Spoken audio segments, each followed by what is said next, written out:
Ford Auditorium is a Detroit landmark, once embraced, now neglected. Peeling paint is covered with plywood and graffiti. The building seems to know its days are numbered. Ford Auditorium opened in 1955 as the home of the Detroit Symphony Orchestra. Set on a prime piece of riverfront property, the auditorium was built with money raised by the Ford family and local Ford and Mercury dealers. Today it sits vacant after many attempts to save it. I hate for it to sit empty. If someone had a use for it, that'd be great. But it seems no one does. Detroit 2020 cameras were allowed into Ford Auditorium recently. Hints of its grandeur remain to this day. You can almost hear the sounds of the symphony.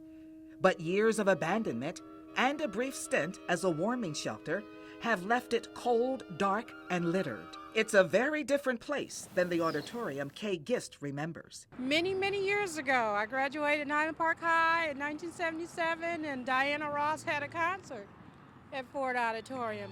Martin Luther King also spoke at Ford Auditorium, and it was the site of Malcolm X's last major speech before his murder.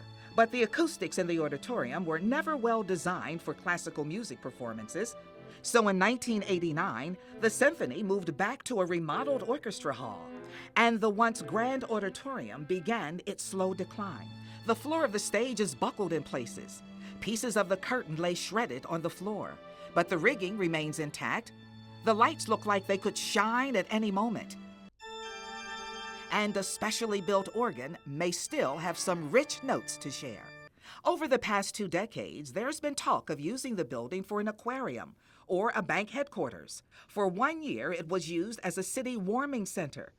There are indications it is still serving that purpose in an unofficial way. Something needs to be done with a lot of buildings down here. I mean, it's, being empty ain't doing no good, ain't bringing no revenue to the city. The talk is the land will be used to build a 5,000-seat amphitheater.